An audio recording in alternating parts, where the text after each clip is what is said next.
we had the right guy on the mound tonight. I think we all know that, and what he did for us tonight, not only just the compete, but the stuff. I just thought he mixed really well. Missed bats, got soft contact, efficient as he always is, and getting us through 6th inning was huge to set us up for the rest of the series. And Clayton set the tone, throwing up a 0 in the first, and big outing by him. Just how you would approach this game, not like a game 7 or anything, but still with a sense of urgency. Is that how you would describe the bullpen? I think so. I think, you're looking at the way we deployed the bullpen, and we didn't use Blake for an up-down because it wasn't game 7, and we're steadfast on not using him for an up-down, even given his usage, especially given his usage recently. So feeling that Diaz can come in there and handle that lane to then have drive behind, I felt good about it, and still have Blake on line for tomorrow. But yeah, I think that you saw how we managed the game tonight, and Teo came to life with a big homer right there, and I just thought we played a really good game. Freddie made that play early, but just some really good things and just a really well-played ball game. How about the intensity that they bring, or that this rivalry brings, that kind of raises your guys' level of intensity in a way? I think it was a high-intensity game, but it was certainly kind of tempered as far as internally, but I think that I could see it as far as on the field. I could feel it. Our focus was keen, and, they pitched really well. I thought we pitched really well, and it was just a well-played ball game. How bad did you guys need to win a game like that, especially after the last couple of weeks on close calls or those kind of situations? Yeah, we needed it, and you can see even that, we caught a break. Obviously, Manny's a Gold Glover over there, and we caught a break right there on the bunt from Rojas. So it was just good that we took advantage of it. Situation, we were good right there, but we needed that one. What did you see out of Teo in a bad spot? Games that fastball from Straw is not very easy. I just thought that. He got a fastball belt high, and he just took his good swing, and he can do that. He did it to Cease last year in the postseason, and so I just, it's an easy bet that when the stakes get higher, Teo's going to really show it for us.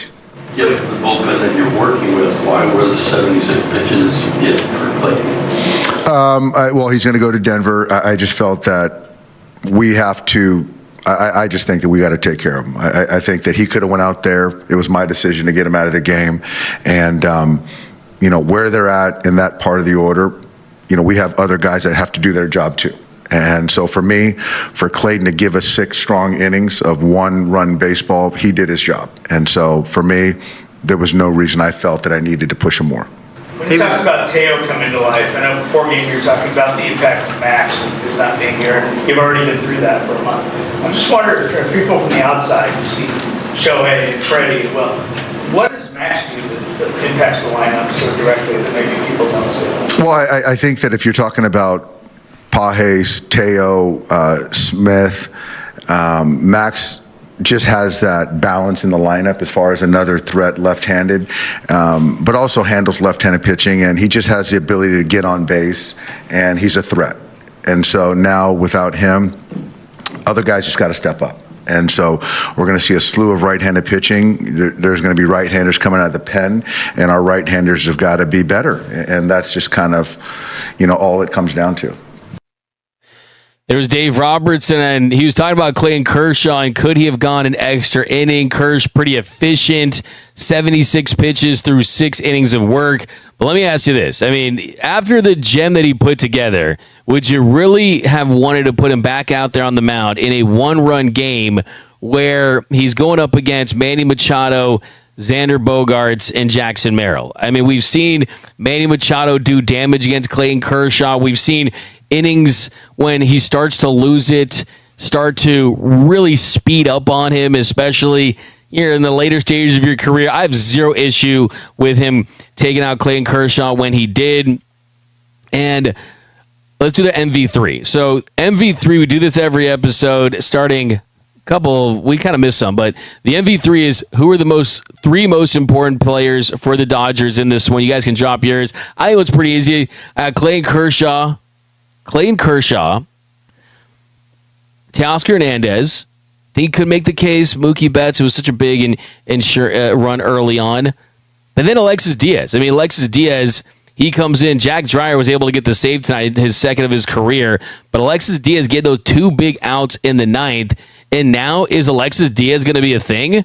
I mean, we're like on the reclamation project mode. And for him, he's a guy they claimed off waivers. So it's not just a rental type of guy. I mean, they're going to have to pay him in the offseason to keep him in LA. I think Alexis Diaz showed something. That slider is nasty. It really is. They changed the release point arm angle. You see it's more effective than it was with the Reds. Here's Alexis Diaz after the game talking about his appearance. To win a game like that, especially how the bullpen was pitching recently. ¿Qué significó para el bullpen que puedan ganar un juego como este, especialmente lo que ha pasado en los últimos juegos? De verdad, los ajustes que hicimos hoy, el bullpen completo, fue brutal, de verdad, contento con ello, con el trabajo que se hizo, los del bullpen y en verdad con Kershaw, que el trabajo que hizo, que esos 6 innings súper brutales, de verdad, que el ajuste se hizo y se pudo ganar el partido. Yeah, very proud of the work we're doing in the bullpen, very proud of the adjustments we made throughout the game, but also a lot of credit to Kershaw for doing what he did to get us to the point where we got us to. So what kind of changes did you make since coming over to help you try to get back to where you want to get to? ¿Qué son los ajustes que has sido para regresar a forma? La mecánica, se trabajó, se cambiaron unas cositas, la mecánica, buscando el mismo ángulo que tuve en mis primeros 2 años, que fueron muy buenos, y se ha conseguido ese ángulo y gracias a Dios se está viendo la mejoría en el terreno. Yeah, just making adjustments to the mechanics, trying to find those angles, trying to find that arm slot that was very successful for me when I was in Cincinnati, but just making those mechanical adjustments. See, he talked about those arm angles. It makes a huge difference, and it's got to be funny. I mean, if you're the Padres, we gave up our farm for Mason Miller, and then you get Alexis Diaz coming out there getting 2 big outs in the 9th inning. All right, let's take some more comments here. We'll talk to Max Muncy. Feels good to be back in first place. Feels good, even though you're tied. Feels good. It would have been pretty ugly to be 2 games back right now. Conforto standing ovation day. Yeah, should you give Conforto the standing ovation treatment? Duke Rabbit says, I predicted the sweep in your last video. The Bats need to beat up, though. I think you mean heat up, though. Do you smell? Oh, this is from Jeremy Buckley. Do you smell what the Rock is cooking? Need Conforto sent to OKC yesterday. That's from Beer 505. We got Daniel Contreras. I told everyone I was watching with... They're watching a legend pitch, and their grandchildren will be talking about Clayton Kershaw.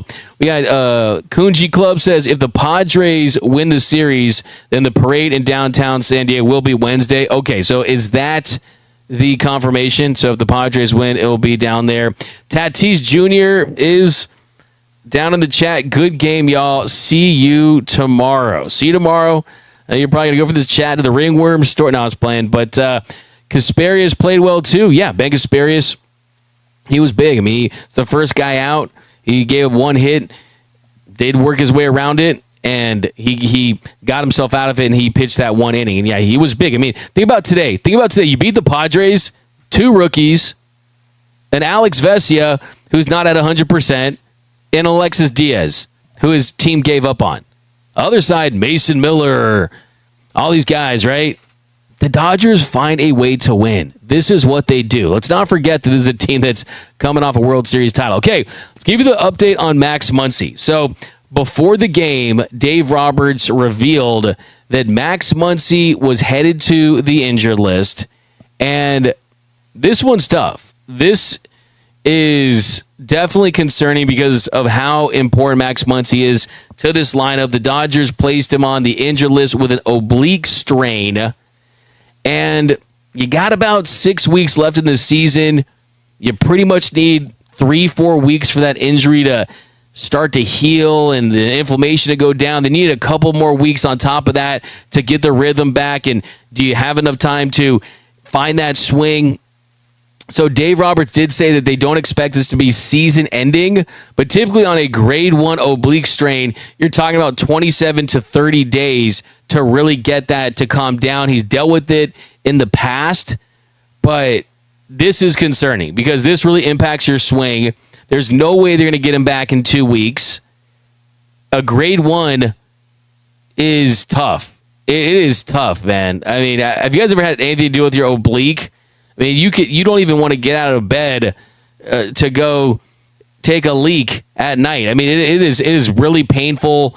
I'm sure that he might get an injection. We'll see what they're going to do to try to test it out. But hopefully with the Dodgers trainers and the type of treatment that he's going to have access to, you can get him in a good spot in 3 or 4 weeks, and then you can have the conversation if he can return. But it's definitely concerning to me. It truly is, and it's rough. I mean, the good thing about it's not season ending, right? We saw back in 2021, last game of the season, Jace Peterson against the Brewers, he has a season-ending injury, and we thought that the left knee injury was going to be season-ending, and this isn't either.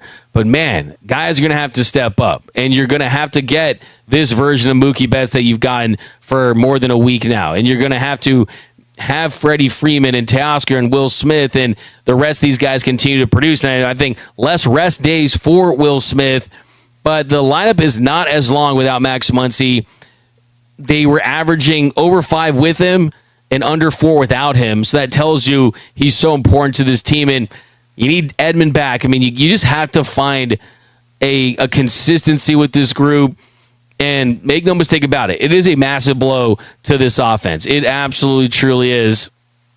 And guys are just going to have to step up. I mean, quality at-bats, getting the job done. You don't replace a Max Muncy. That's just not what you do, because he's one of the most talented hitters in the sport, if we're being completely honest.